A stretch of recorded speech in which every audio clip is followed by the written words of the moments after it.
Bom, boa tarde, gente. Tudo bom? A Eve conversou comigo, eu acho que na linha, né, do que algumas equipes, ontem teve o TI, o próprio Felipe de energia estão fazendo, o escritório tem alguns temas que foram dados aí como importantes e que valeria a pena a gente discutir, até com as demais áreas e tudo mais, pelo menos passar um panorama geral para a gente verificar, às vezes, uma eventual oportunidade nos nossos clientes, no nosso dia a dia. Então, a ideia aqui é eu passar um panorama geral, é um bate-papo mesmo. Eu apresentei um PPT, porque tem muita informação. Eu tive que fazer um trabalho aqui de selecionar o que conversar com vocês enfim, para conseguir caber em uma hora, porque eu acho que, dependendo do tema, dá para a gente fazer uma série aqui, enfim, porque é algo bastante amplo, está acontecendo há bastante tempo. Eu estou sem saber para onde olhar, se eu olho para a tela, se eu olho para vocês, mas vou privilegiar vocês. Bom, mas eu coloquei aqui como objetivos, para a gente conversar, a gente responder essas perguntas aqui. Então, ao final, se alguém não souber responder alguma dessas, é sinal que a gente precisa conversar direito. Mas o que são os créditos de carbono? Como que funcionam os sistemas hoje de créditos de carbono, então, tanto no Brasil como no mundo. A diferença do que a gente tem de mercado de carbono regulado e voluntário. A gente vê aí nos noticiários, né, que o mercado regulado ele está à beira da sanção presidencial, então a gente já tem um projeto de lei bastante robusto sobre esse tema. Onde que a gente está no Brasil? Como que funciona a precificação dos créditos? E quais são as dúvidas sobre eficácia, confiabilidade e como que a gente pode, de repente, assessorar algum cliente nesse tema? Acho até bom que eu estou vendo bastante gente do tributário, Gabriel, também ali no online, porque não, a gente vai trabalhar junto nesse. No projeto tem um capítulo inteiro tributário. Uhum. Então, até se depois a gente precisar aprofundar alguma coisa, eu acho que é extremamente válido. Tudo bom? Mais um tributarista.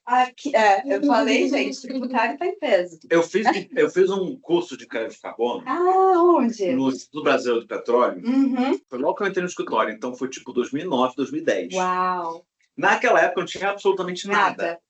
Era só para entender assim, o que como que o mercado lá fora já estava se organizando, o que já existia lá na Europa, principalmente, né, de regulamentação, mas de lá para cá, você vê, a gente há 15 anos quase debateu e agora está para sair, então. E saindo, eu ouso dizer que a gente deve demorar ainda mais uns 5 anos para colocar muito do que a gente quer em prática, porque é complexo mesmo, não é algo fácil. E aí, claro, tem algumas discussões tributárias em volta do crédito de carbono, mas eu só tenho algo que eu lembro dessa época, sabe?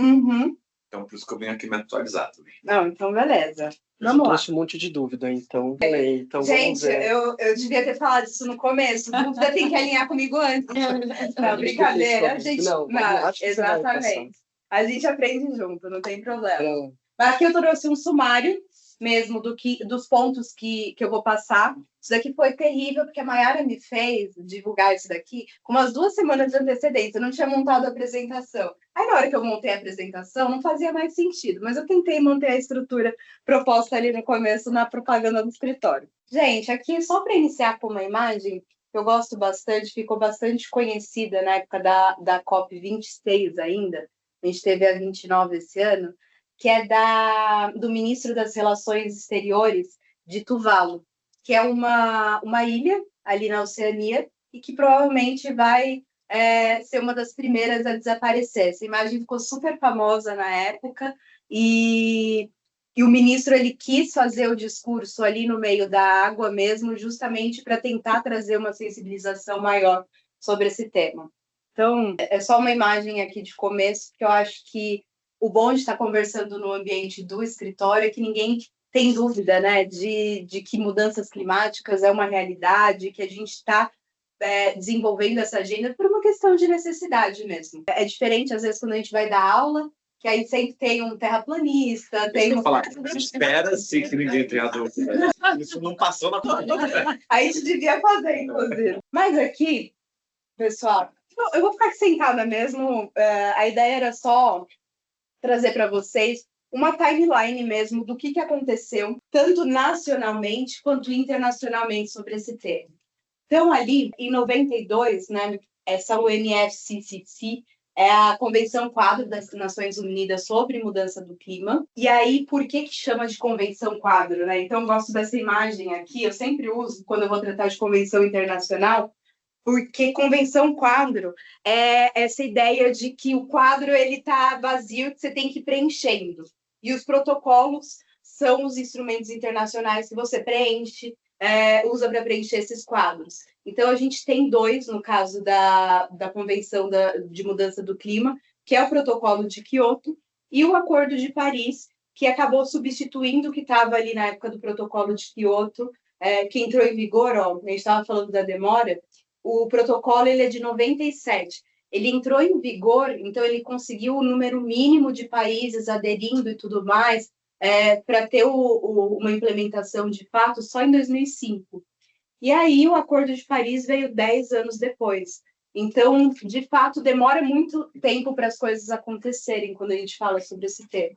E aqui no Brasil, na época que o Gabriel fez o curso de mercado de carbono, a gente teve a Política Nacional de Mudança do Clima, que está vigente ainda. Teve mais coisa aqui nesse meio, mas eu trouxe o que está vigente ainda, tá? 2023 teve aí a criação, né, do Comitê Interministerial sobre Mudança do Clima aqui no Brasil. E hoje a gente está à beira aí de sair logo, esperamos, o PL, que regulamenta o mercado de carbono do Brasil, que também está tramitando há alguns meses, ouso dizer anos, no Congresso. Então, voltou do Senado para a Câmara, agora está aguardando a sanção presidencial. E aí, eu vou me basear bastante nesse PL, porque como ele se desenvolveu muito durante toda essa discussão e tudo mais, a gente já tem uma estrutura do ponto de vista regulatório bastante desenvolvida nesse ponto. E aí, o foco aqui, quando a gente está falando desse mercado, está dentro do Acordo de Paris. Para ser mais específica, tem um artigo dentro do Acordo de Paris, ele é super pequenininho, acho que tem 28 artigos, mas o artigo que trata desse mercado especificamente é o artigo 6º. Aí aqui, objetivos gerais, né, desse acordo, a gente tem a questão de manter o aumento da temperatura média mundial bem abaixo dos 2 graus Celsius como algo desejável, mas o que está mesmo dentro do acordo como algo que precisa envidar esforço dos países parte é limitar o aumento dessa temperatura para 1,5 graus. E aí, por que essa diferença parece pouco, né, de meio grau entre o que a gente precisa de fato e o que é desejável? Aqui a gente está falando de níveis pré-industriais, que foi o que a gente precisou utilizar como referência. É porque é uma média mundial. Então, pode ser que em um lado do globo eu tenha ali 7 graus e no outro eu tenha 1 grau. Então, é uma média mesmo que os cientistas chegaram a um consenso de que seria o mínimo para a gente ter uma redução dos impactos que a Ilha de Tuvalu, lá do começo, ela está sofrendo. E aí, só para você, eu trouxe aqui o que é esse mecanismo, né, do artigo 6º que eu mencionei para vocês. Muita coisa que eu estou colocando para vocês mais como referência, não quero ficar lendo slide nem nada, tá? E aí, o que eu acho que é importante a gente trazer aí desse acordo que a gente vai usar, inclusive, na norma nacional que está para ser aprovada. Então, todos os países, inclusive o Brasil, precisam apresentar uma meta de como que eles vão chegar nesse compromisso. Então, é o que a gente chama de NDC, né, que é Contribuição Nacionalmente Determinada. Ela é renovável a cada 5 anos, e aí, em 2025, existe, inclusive, a previsão da gente apresentar de novo o que a gente está fazendo a respeito.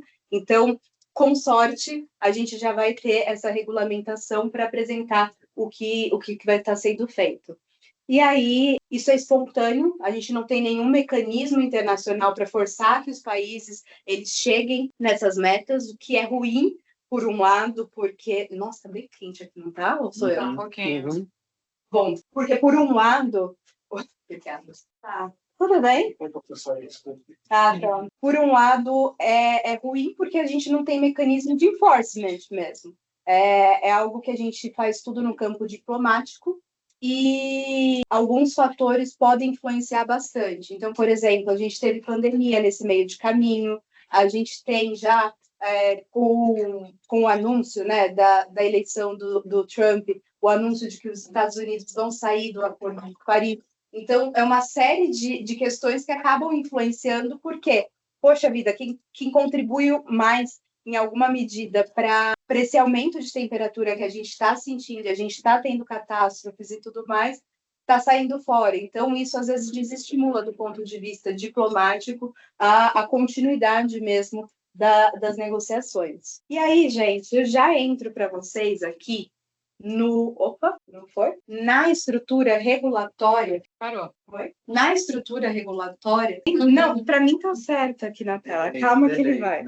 Mudei uma. Culpa do Trump. Eu falei mal do Trump, parou de funcionar. Não é? Que medo. Eu preparei essa estrutura regulatória aqui para a gente começar a entender a diferença do que a gente tem hoje.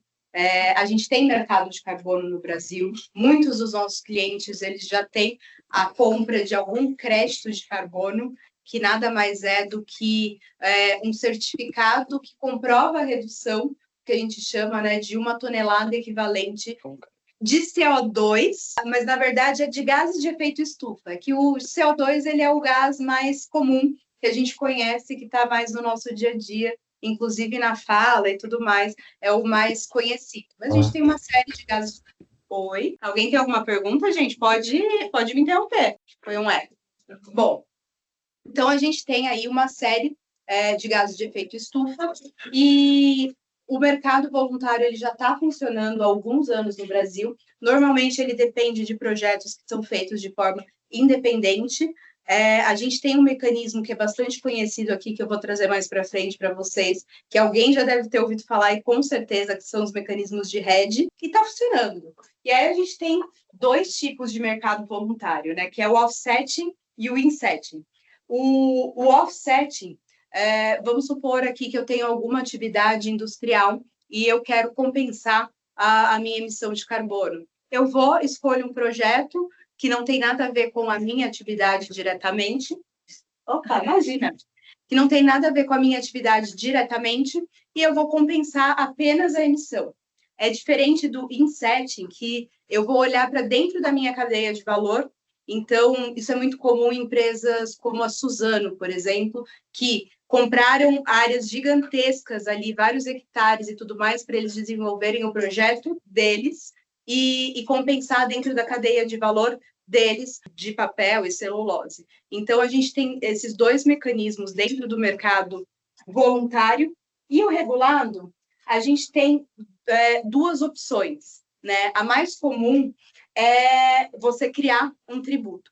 Então, tem até, acho que no próximo slide, um mapinha do globo.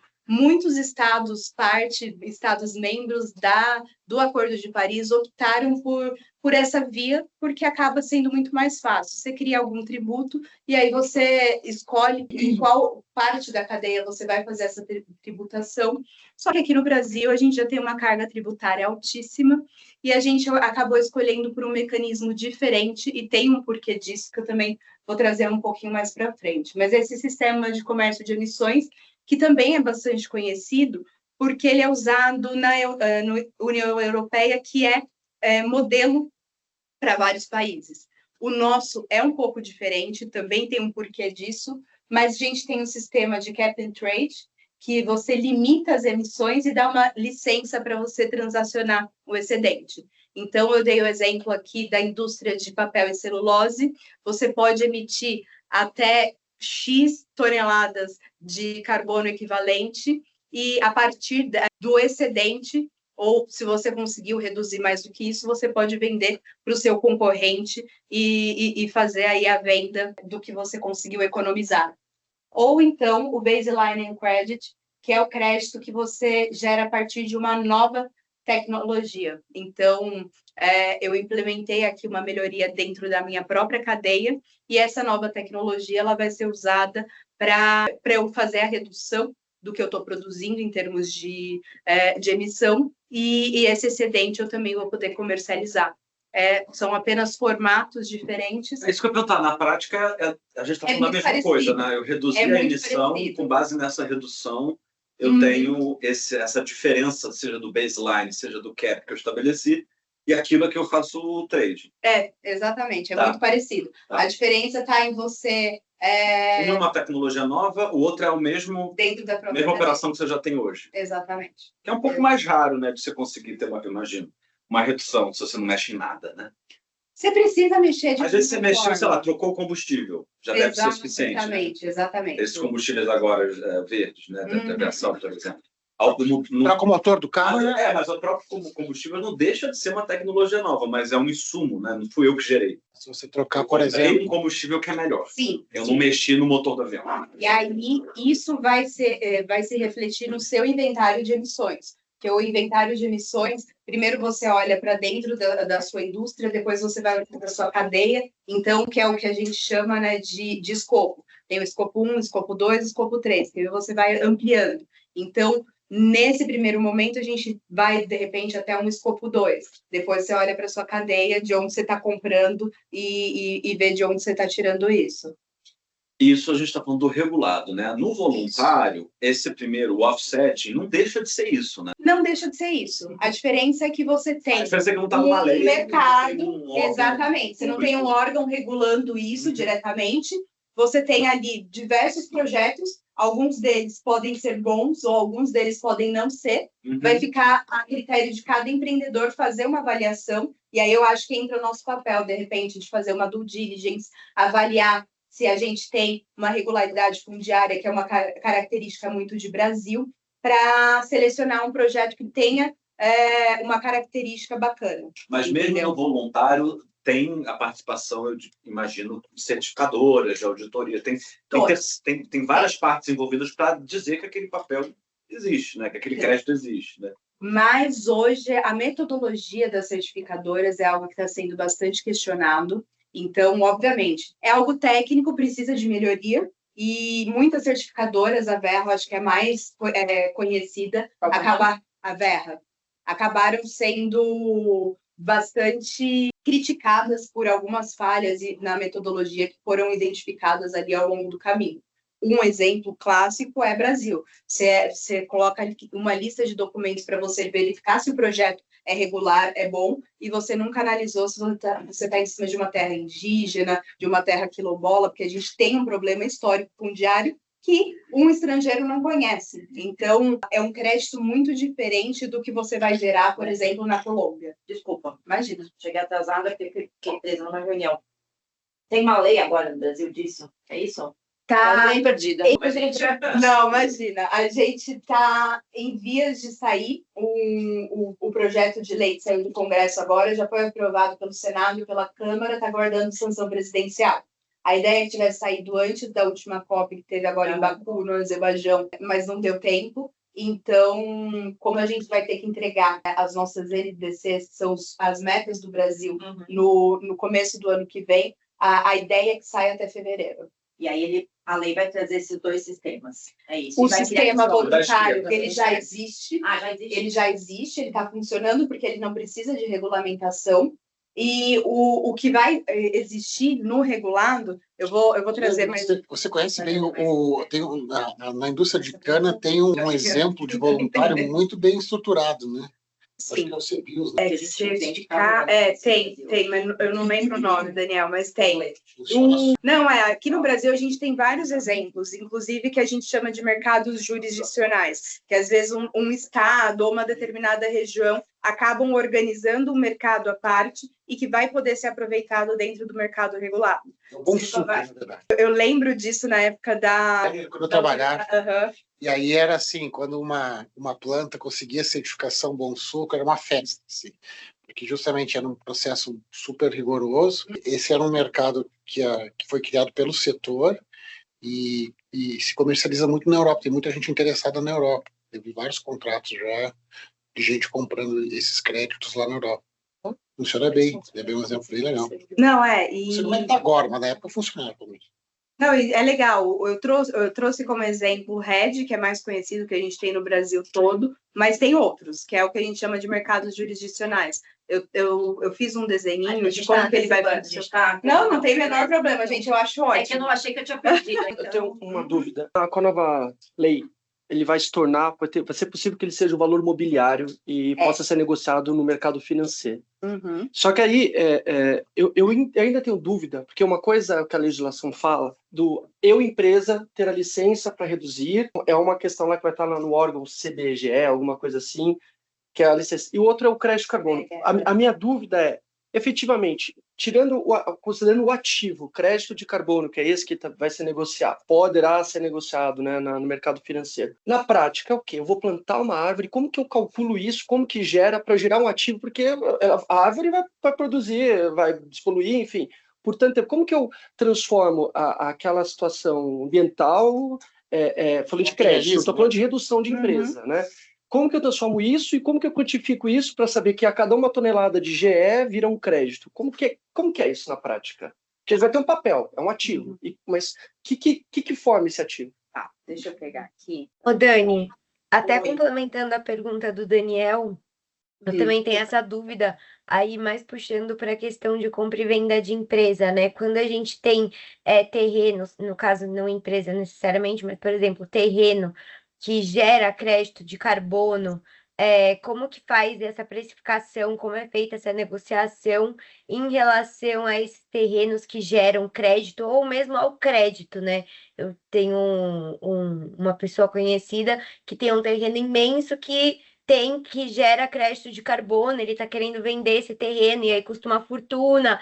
Então, é nessa curiosidade, assim, de como é feita essa negociação. Não, eu vou começar pelo seu, Vitória, porque é muito mais fácil. A precificação, a gente tem um mecanismo com a criação, inclusive, de uma autoridade que vai fazer a auditoria do quanto está sendo cobrado.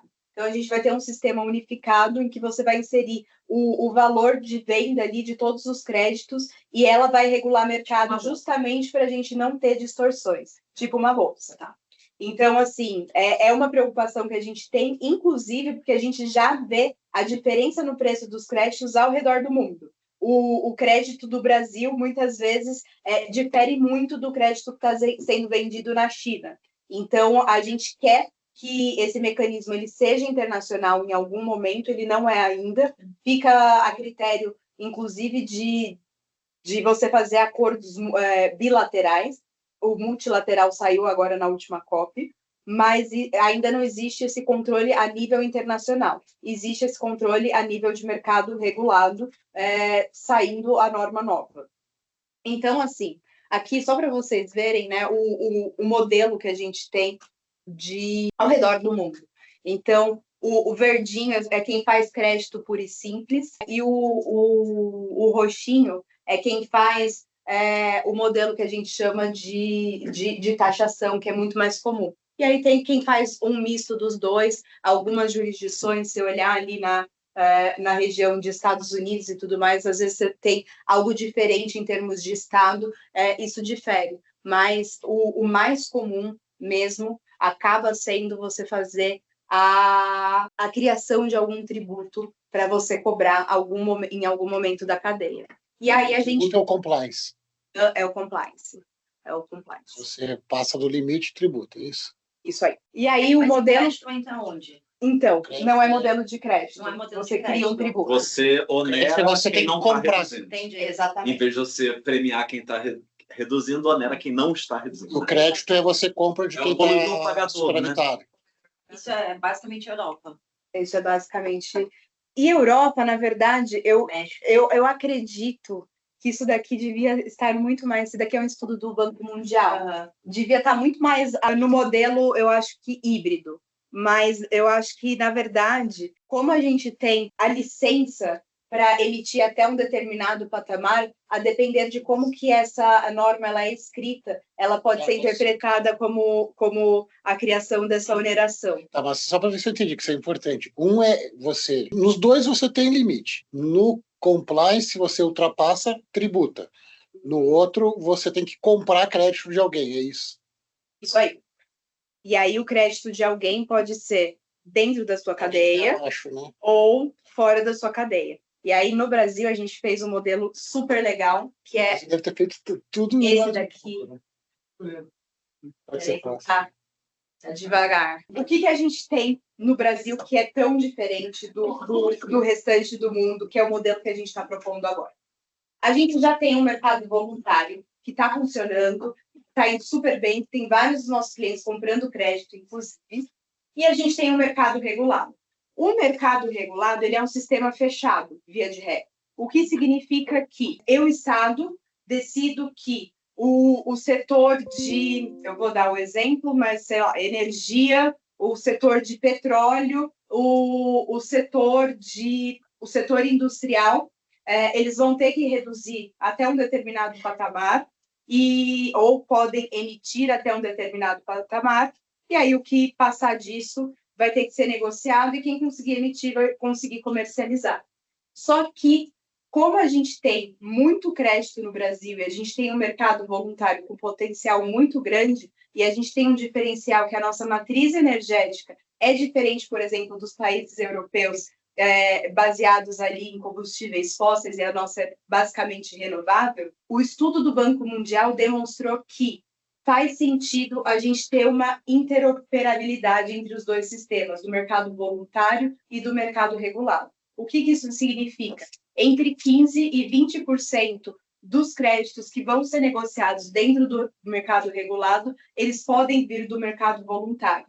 Então, isso é um potencial muito bacana que a gente tem, e aqui a gente também tem outro diferencial, que é esse mercado jurisdicional. Eu vou dar um exemplo para vocês de um desses mercados, eu acho que o Daniel até mencionou um outro relacionado à cana, mas que é o RED. Então, a gente já tem alguns mercados instituídos por estados, por regiões e tudo mais. E aí, ele também vai poder entrar dentro desse percentual para fazer parte aqui do mercado regulado. Então, as empresas que estão no Brasil, elas vão ter muito mais opção de como fazer essa compensação do que empresas ao redor do mundo que estão usando aquele modelo um pouco diferente. O nosso modelo, salvo engano, pelo levantamento do Banco Mundial, ele é parecido somente com o do Canadá.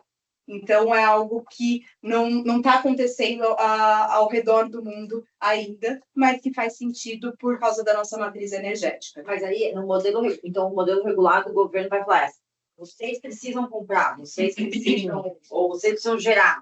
Exatamente. E aí isso vai criar demanda. E aí isso vem do voluntário, é isso? Isso aí. E aí, quem que vai entrar aqui no regulado?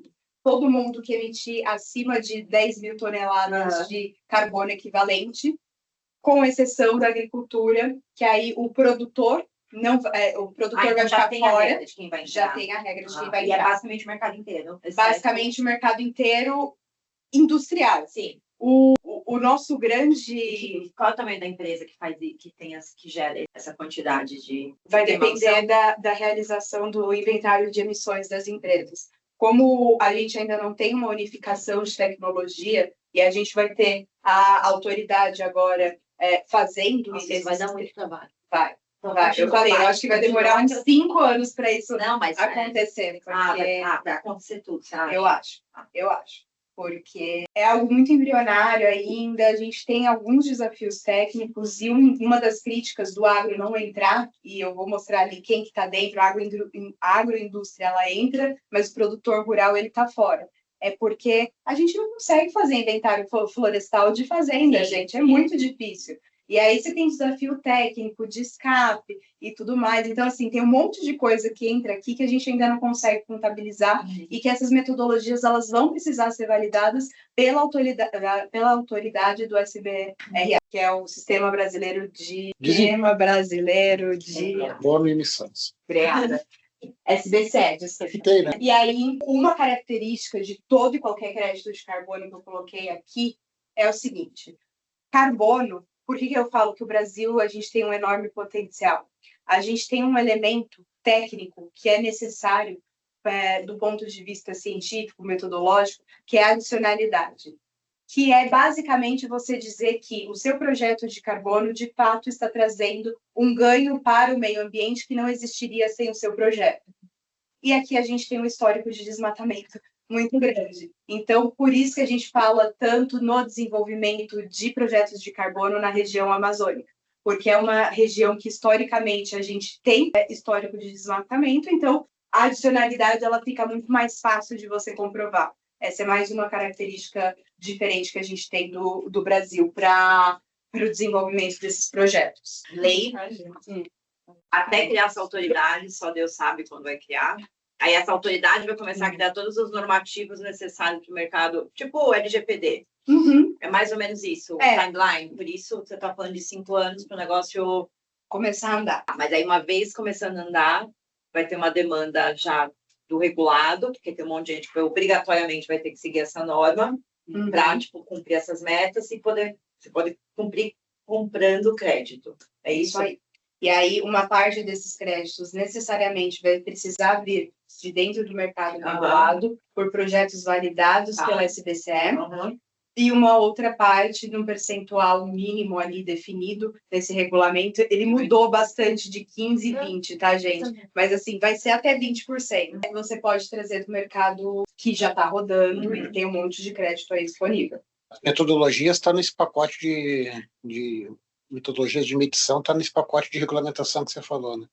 A gente já tem hoje várias metodologias, a gente já tem hoje diversas autoridades certificadoras, mas elas vão precisar ser justamente por quê? Aí eu dou o exemplo de uma ação civil pública que a gente tem, que inclusive ainda tem bastante discussão e tudo mais.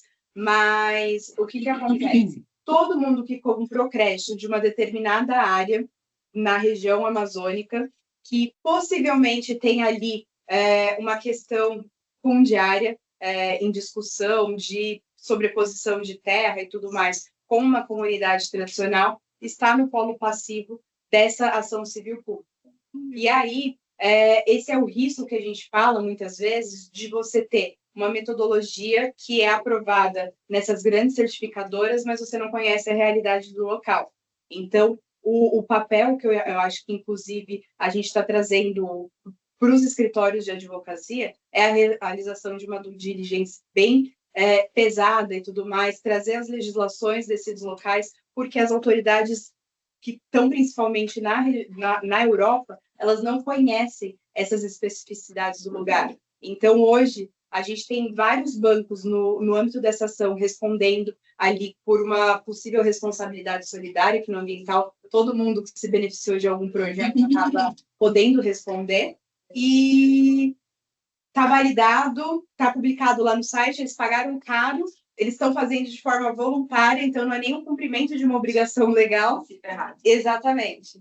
Então, assim, se olhar, tem Mafre, Santander, tem um monte de banco ali, um monte de gente que queria fazer certo para entregar para os stakeholders, para entregar para o próprio mercado que está fazendo uma cobrança disso, só que a metodologia que foi validada lá, ela não corresponde com a realidade brasileira. Então, é uma das partes que a gente tem de desafio, que é bom a gente ter essa autoridade brasileira para fazer essa dupla verificação. Agora, vai demorar porque provavelmente você precisa organizar toda a estrutura, vai ter que ter dotação orçamentária, contratar gente, estruturar todo, aparelhar, digamos. Já a divisão, aqui a gente está falando também de algumas penalidades em caso de descumprimento e tudo mais, que está em algum dos slides. Mas um dos dinheiros, né, 15% do que você arrecadar com essas penalidades, por exemplo, vão ser revertidas para você manter essa autoridade de pé. Então, você já tem ali um mecanismo para que ela seja financiada, para que ela comece a existir. Eu acho que ela deve ser criada logo no início. O que ela vai ter um papel ainda não foi sancionado. Mas ainda não sabe qual que é a ideia é para fevereiro. Fevereiro. O Dani, por favor. Tá bom. As maiores fazendas, as maiores fazendas que tem no Brasil é 100 mil hectares, por aí. As maiores. É isso, 1, 2, 3, 4, mais 50 mil. É isso aí. Isso dá o quê? 50 milhões? É a mesmo, né? É isso, é região muito grande. E aí, como que você faz? Puta, eu tenho uma área menor, mas aí eu tenho vários vizinhos e tudo mais. Você pode juntar todas essas propriedades, por quê? Você fazer os estudos ambientais de uma área de 50 mil hectares não vai diferenciar muito de uma área de 100 mil hectares, em termos de custo, porque eu vou precisar de um inventário de emissões, então a pergunta do Daniel.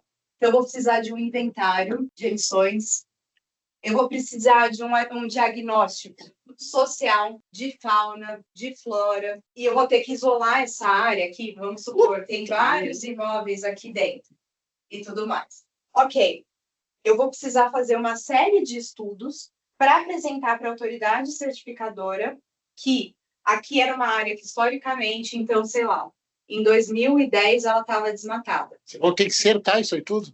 Não, cercar é só o... eu estou separando essa área aqui, que é objeto do meu... Então, em 2010, essa área ela era objeto de desmatamento.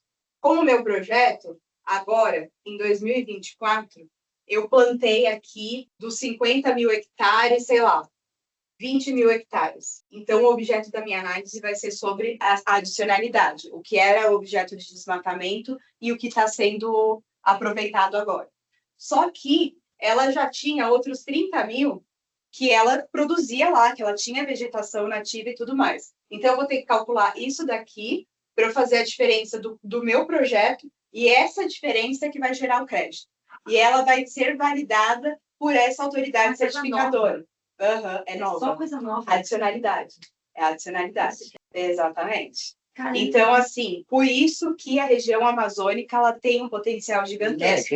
Porque eu tenho um histórico gigantesco lá de desmatamento e aí eu consigo comprovar a adicionalidade. Não preciso ter plantado agora em 2024. Mas isso serve também para o voluntário ou não? Para o voluntário, não. Para o voluntário também. Também é adicionalidade? Uhum. Hoje em dia, eu tenho que plantar novo para falar que é. Não preciso de plantar novo, mas eu preciso do histórico de desmatamento para dizer que o meu projeto está fazendo diferença na Eu região. sabia disso. Também eu achava que era ter árvore. Não, porque na maturidade, uma floresta na maturidade, ela não captura, né? Ela não deve ser neutra, mas o consumo de gás carbônico É que, na verdade, ela já estava ali. Então, assim, você não está colaborando com nada em termos de benefício econômico para você trocar com alguém que vai... Mas você não está disputando, ó. Não, mas E esse é o setor, no Brasil, é isso, inclusive, que eu ia perguntar. Se alguém tem ideia de qual setor no Brasil que mais emite? Agro. É o desmatamento. É o desmatamento.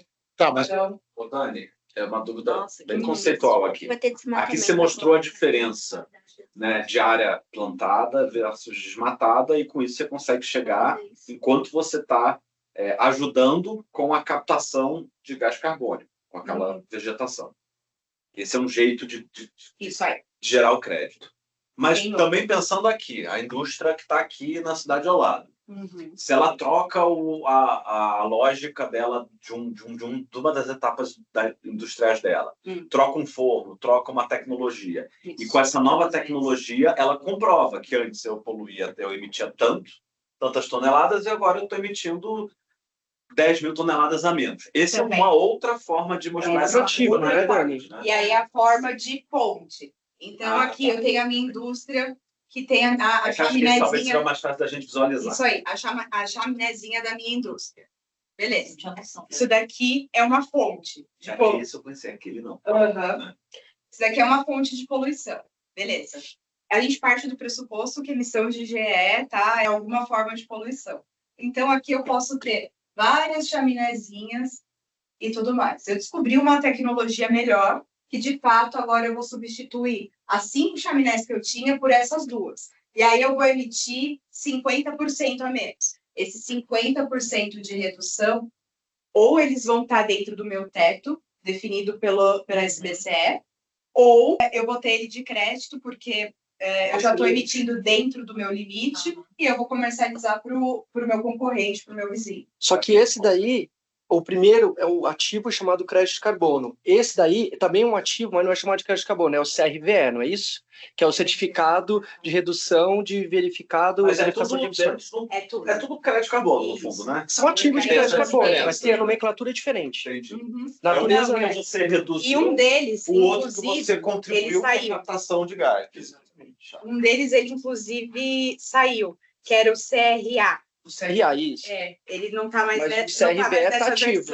Ele não está mais nessa versão. Ó, a Caona tem uma pergunta. Pode falar, Cauana.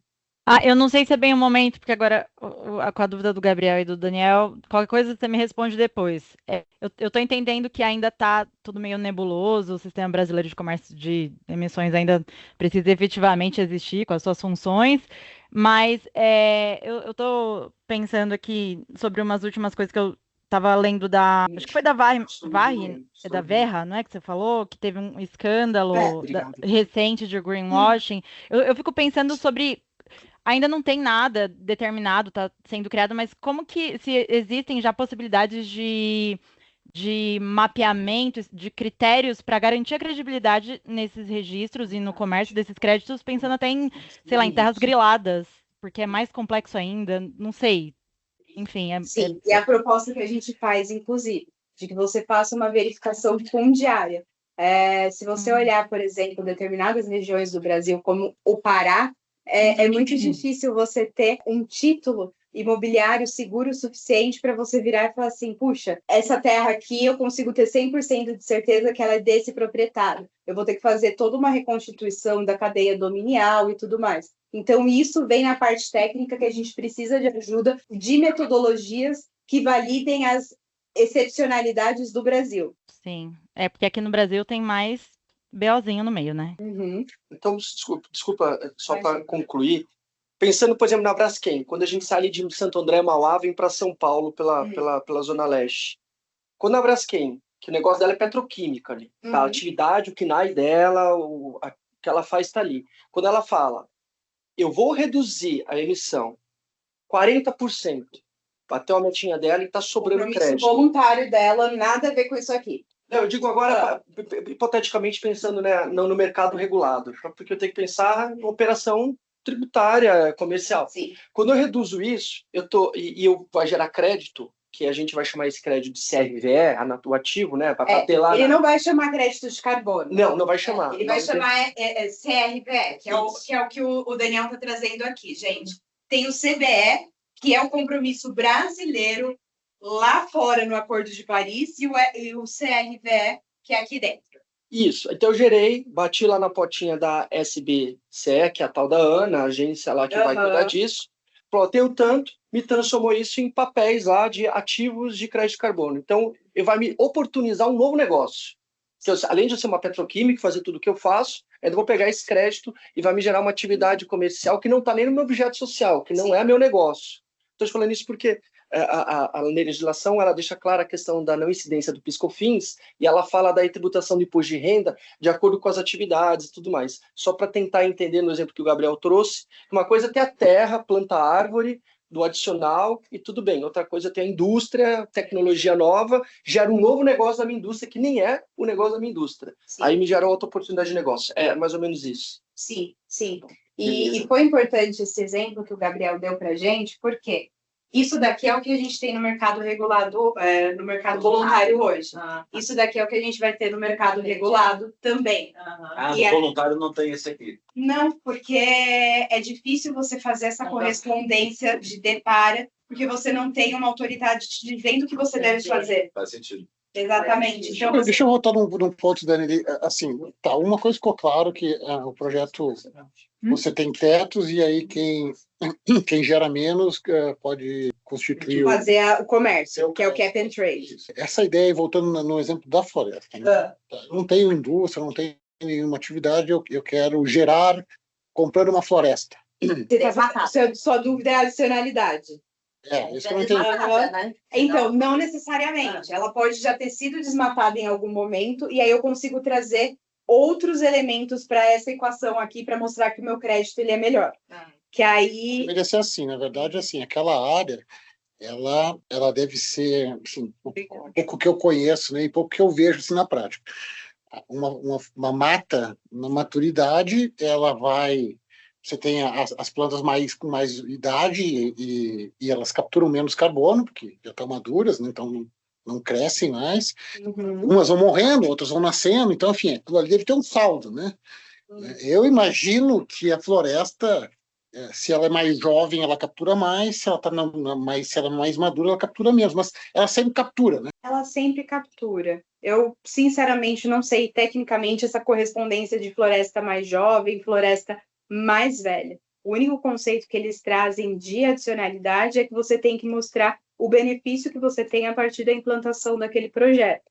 E aí, como esse é um conceito muito técnico, normalmente a gente faz esse depara para o desmatamento, mas tem alguns outros critérios que podem entrar nessa equação, que é o que acontece nos projetos de RED. Deixa eu até te mostrar aqui, que é o aqui, ó. Negócio que você pode derrubar a árvore madura, plantar novas, né? Tem um mercado regular. manejo florestal, né, que você pode... Vai existir. Mas aí é uma conversa muito específica. Aqui, ó, o RED é um exemplo do quê? São esses projetos que existem dentro da UNFCCC, então da Convenção Quadro também de Mudança do Clima, e que vão poder entrar no nosso mercado regulado e que já existe hoje no nosso mercado voluntário. Então, o que acontece? O RED é redução de emissão por desmatamento. Numa primeira versão, ele era redução de emissão por desmatamento. Aí depois, você transformou ele com 2 Ds, RED, REDD. Então, redução de emissão por desmatamento e degradação florestal. Beleza, eu coloquei um mais aqui, que é a maioria dos projetos que a gente tem no Brasil. Eu coloquei aqui outras atividades de uso da terra, além das florestas. Então, eu posso colocar na minha terra agricultura sustentável também. Então, uma atividade econômica junto com o meu projeto de RED+. E aí, ainda tem hoje quem fala de RED++, que aí você tem ainda a adicionalidade de quanto que você está conservando, de biodiversidade e tudo mais. Seria você trazer um crédito de melhor qualidade para dentro da sua terra. Por isso que ele vai mudando aqui as corzinhas, tá vendo? É que essa imagem foi a melhor que eu achei comparando com outra, mas aqui, ó, você já está analisando diversas outras coisas que não só o desmatamento. Então, assim, você olhar o crédito com um outro olhar, além do 1 tonelada de carbono equivalente que foi reduzido da minha emissão originária. Mas a legislação vai considerar essas outras variáveis? Vai atribuir algum valor? A única exigência, hoje a gente já tem todo um mecanismo tratando do RED no Brasil e tudo mais. Então, você vira e fala, eu quero tirar o meu projeto do RED e aí eu quero levá-lo para o mercado regulado. Aí você vai apresentar para essa autoridade aqui, ó, eu protocolei ontem lá e hoje eu estou apresentando para cá, porque um dos papéis dela é fazer a verificação de que você não tem duplicidade em nenhum dos outros sistemas que coexistem. Crédito, né, quando a gente for assim, turbinado, tipo, qualquer valor. Então você tem ação no novo mercado, em tese, tem mais governança que ação. Exatamente. E aí eles também vão fazer o controle de precificação. Legal. Mas é isso. Entendi. E aí eu vou falar que o meu crédito do Brasil é melhor do que o crédito da China. É basicamente isso. Então você tem, resumindo, o resumo da ópera, você pode gerar crédito na sua atividade, se você fica abaixo do limite, ou com essa ideia de valor adicionado, né? Que você falou. Adicionalidade, isso. É isso. Isso aí. Tem mais alguma outra forma de você gerar crédito? Não, né? Como assim? Não. Implantação de uma nova tecnologia, que foi o exemplo que é a redução. Exatamente. Alguma forma que você faça redução. Alteração do seu combustível, melhoria ali na sua cadeia. É o seu limite também, né? Se eu tenho uma produção, a ideia é que a gente tenda ao net zero, que para mim é uma grande utopia. Mas a ideia da norma, se você for olhar o Acordo de Paris, é você tender ao net zero. Mas aí a gente... Eu estou aqui no escritório, para de usar papel, por exemplo, eu posso, só para ilustrar, em tese, teoricamente, eu posso fazer um projeto e vender carbono. Sim, e aí o que acontece? Aqui na nossa sistemática, eu vou ter que apresentar os meus relatórios, prevendo melhorias e tudo mais, a cada 5 anos, né? Como o Brasil. Vamos supor aqui do Brasil. E aí, toda vez que eu for reapresentar as minhas metas, o meu plano de emissão e tudo mais, eu tenho que trazer algum tipo de melhoria. Por isso que a ideia é você tender esse, né? Eu acho que é um outro desafio, mas... Net zero, ele já é um conceito contraditório, né? Ou é net ou é zero, né? Pior que ele está dentro... É zero, né? Ele está dentro do documento internacional. É um conceito que eles usam bastante. Net zero é que seja as emissões e a captura seja igualada, é isso? Isso aí. Não, porque no agro, isso aí, eu estou te perguntando isso, estou estressando Não, porque... o agro é outro bicho. Então, mas uma fazenda é um bicho prato. mais difícil. Uma fazenda, você pode fazer um zilhão de coisas para capturar. Se você dá uma alimentação diferente para os animais, É isso. Por isso que no agro, quem entra? Quem está entrando, né? Quem está produzindo insumos e quem é agroindústria. O produtor agropecuário está fora. Insumos é fertilizantes e agrotóxicos. Exato, porque na verdade você tem algum tipo... Agroindústria no geral, porque eu acho que é quem está produzindo alguma forma industrializada também. Porque a gente consegue fazer o isolamento para fazer o inventário de emissões. Agora, imagina numa atividade pecuária, eu conseguir, de acordo com o tamanho do seu rebanho bovino, por exemplo, saber o quanto que você emite pela quantidade de cabeça de boi. É algo muito difícil. Porque aí você entra outros conceitos de escape e tudo mais. Uma das importâncias maiores que a gente tem aqui é de ter a segurança de que você não vai ter esse escape do sistema que você está analisando para, de repente, eu tinha uma redução aqui, no meu vizinho aumentou. Entendeu? Então, eu preciso isolar de alguma forma que, tecnicamente, ele se sustente e que eu comprove, de fato, que essa redução ela aconteceu. Tá, eu vou estressar, porque acho que tem oportunidade na mesa para a gente conversar. Eu tenho um cara aí, uma figura que é produtor e agroindústria. Então, o cara da cana, ele produz a cana dele.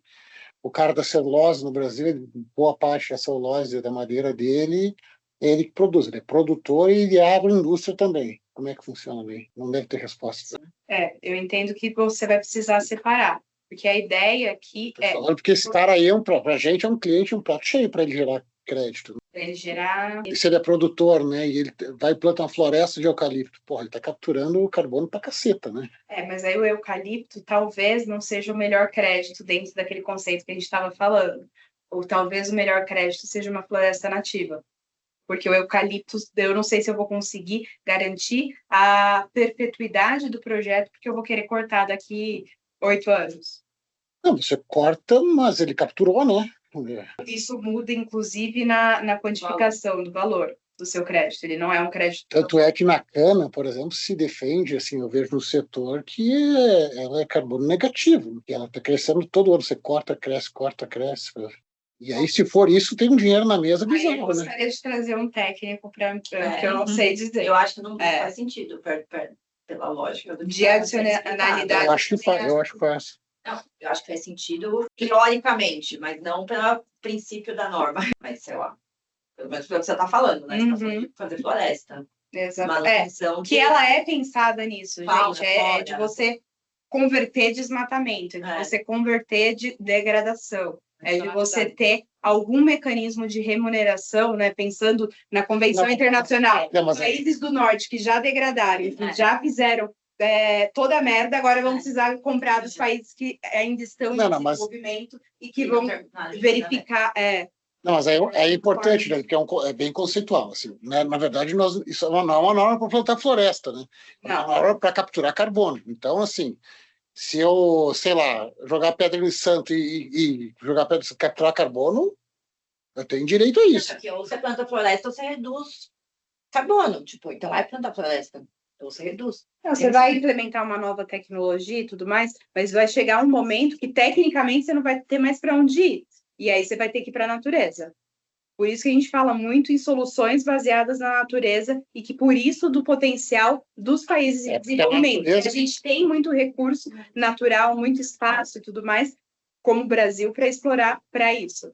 Entendeu? Porque uma coisa é você reduzir eliminando ineficiências da sua produção, outra coisa, porque a única coisa que se alimenta de gás carbônico é planta, né? O gás de efeito estufa.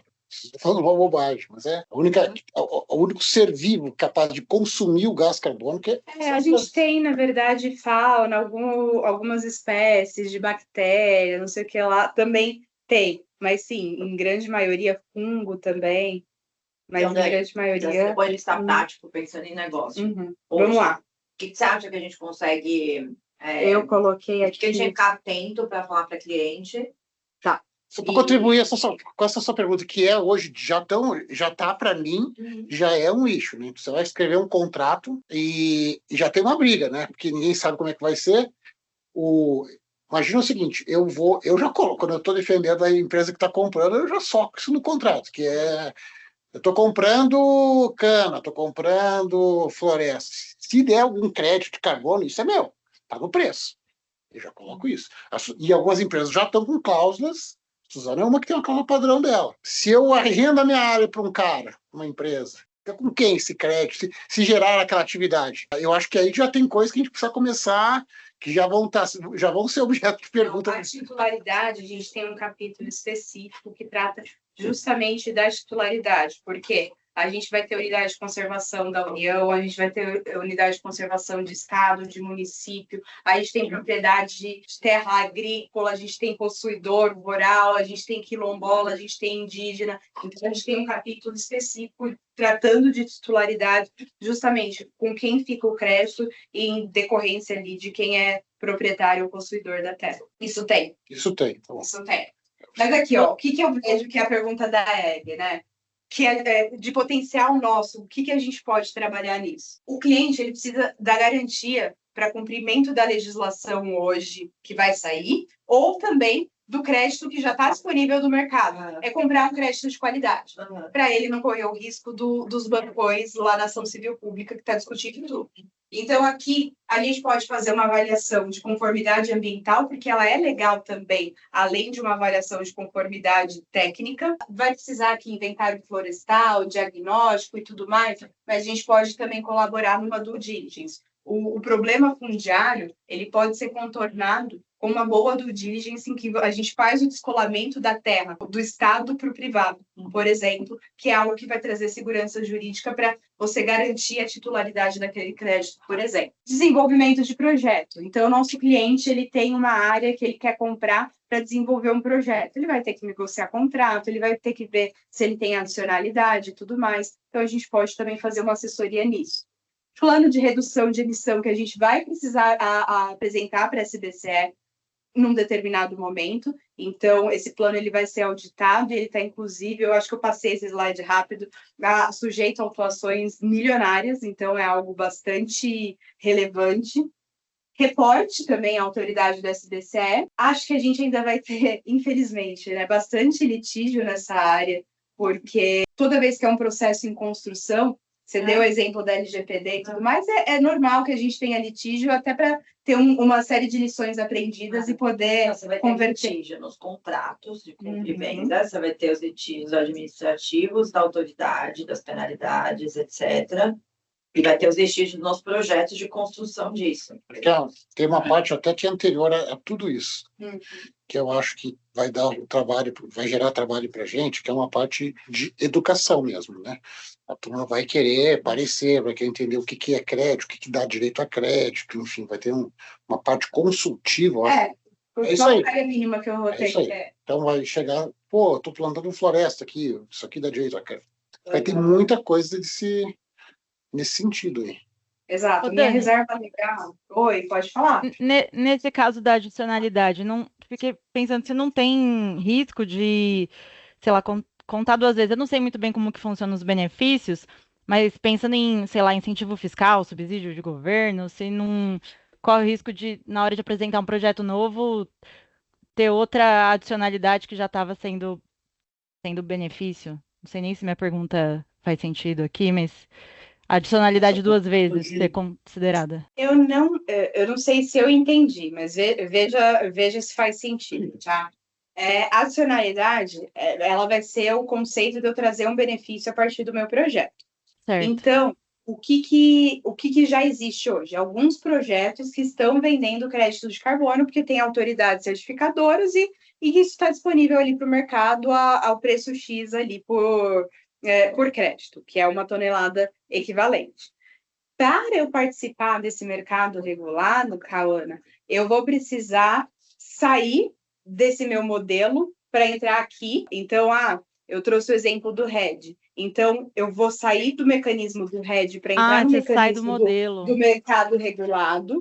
E aí eu faço uma comunicação formal para os dois órgãos, para eu justamente não ter essa duplicidade. E no crédito de carbono, que hoje está disponível no voluntário, que eu vou poder usar até aqueles 20%, Aí é o mecanismo que eu tenho hoje de compra mesmo e de verificação de resultado, de auditoria e tudo mais, para não vender mais de uma vez o mesmo crédito. E aí não vai mudar da lógica que existe hoje. Eu tenho aquele título, eu posso comercializar uma vez.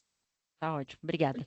Sim. E aí você pode usar a tecnologia com isso, blockchain, blá, blá, blá. Cada uma tem uma metodologia diferente para garantir isso. Eu acho que a ideia que a Cauana está se referindo também é a ideia de cadeia produtiva, né?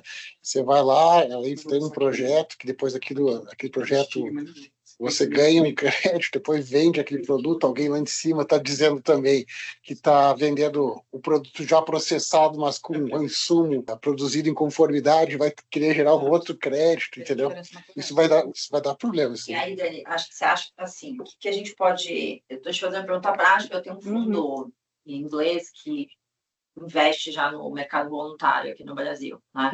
Eu não sei o que a gente pode ir preparando para esse fundo, para ele saber o que está acontecendo aqui, entendeu? Porque no fundo, tipo, ele investe, ele financia esses projetos, né? Ele financia quem, tipo, para gerar esses créditos. Então, no fundo, é alguém que pode, né, se financiar, colocar dinheiro nesses projetos, né? Eu acho que ele provavelmente vai ter interesse em continuar entendendo como o mercado está desenvolvendo para encontrar oportunidade de negócio. Então, sim. Acho que aí, falando para vocês, né, tipo, a gente ir criando esses materiais, mesmo parecido com o que aconteceu na época da LGPD, né, Ju? Que aí, cada hora um alert, que não precisa ser alert, mas esses caras eu nem enviaria alert mesmo, porque é muito impessoal, né? Tem uns negócios mais... Mas lá no UDR também, você faz uma apresentação e vai rodar a bolsinha, né? Mas acho que nem é isso, na verdade, porque isso aqui vai ter...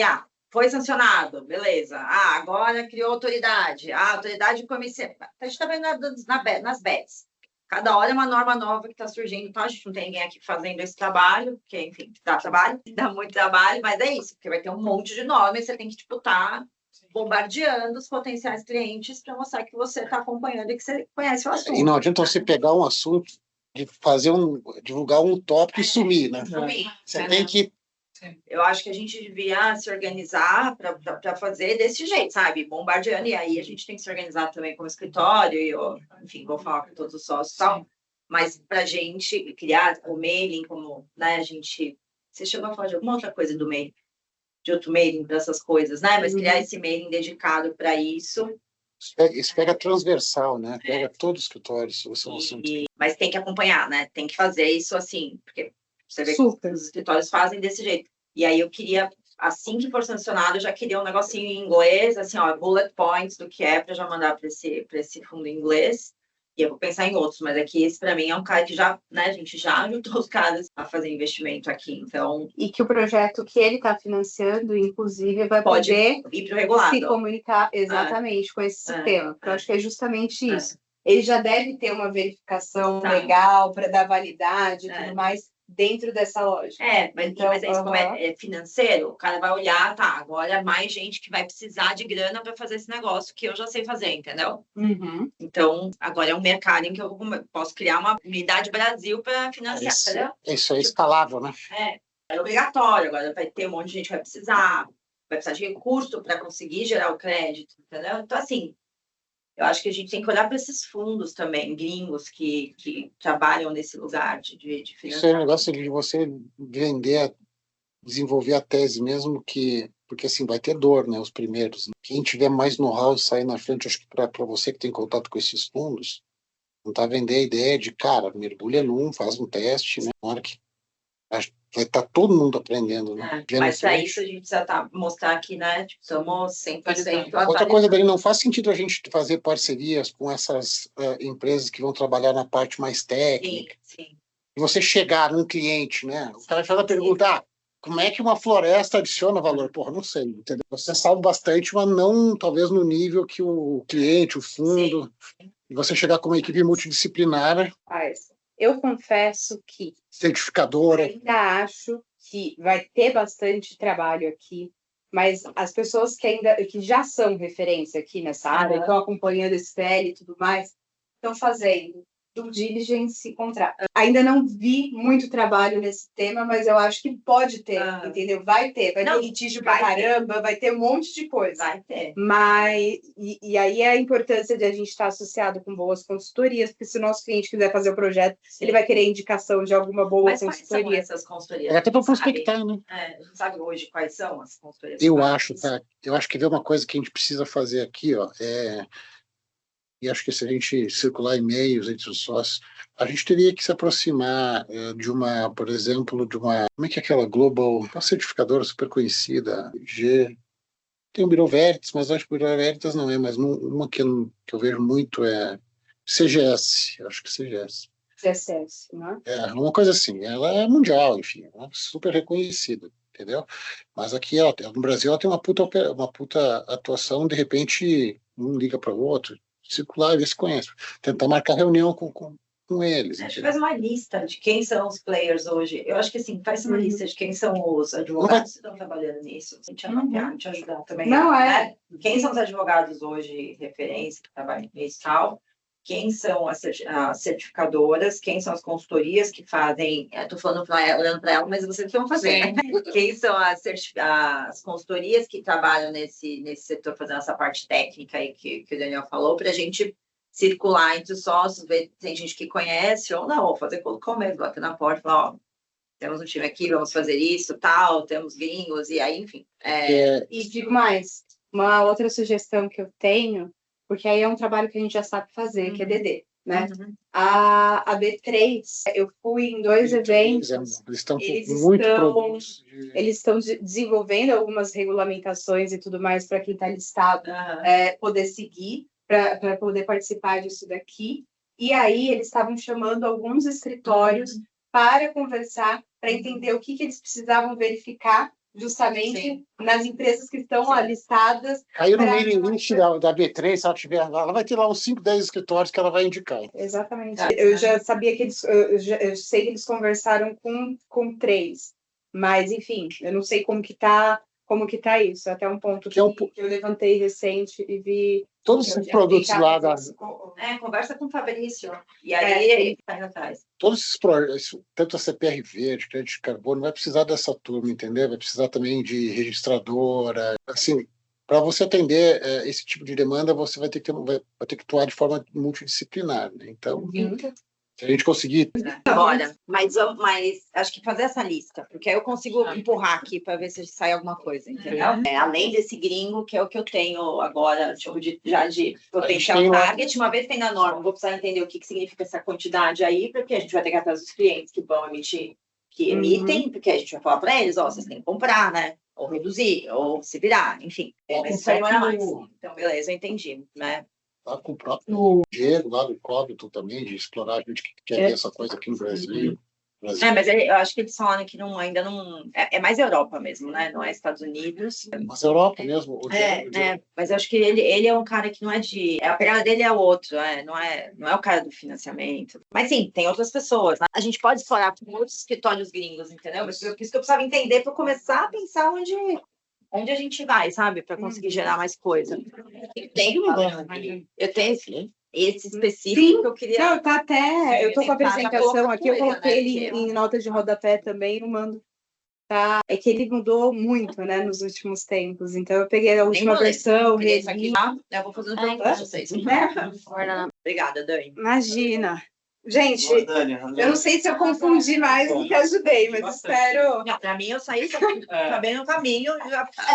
Eu sei o que é, assim, como que... Né? Tá bom. Não tem como. Eu amei, muito obrigada. Obrigada, pessoal. Valeu, gente. Desculpa aí as intercorrências tecnológicas. Obrigada, pessoal do TI, também, por ajudar. Ô, Dani, eu tô cheia de perguntas. Posso falar com você depois? Sim, senhora.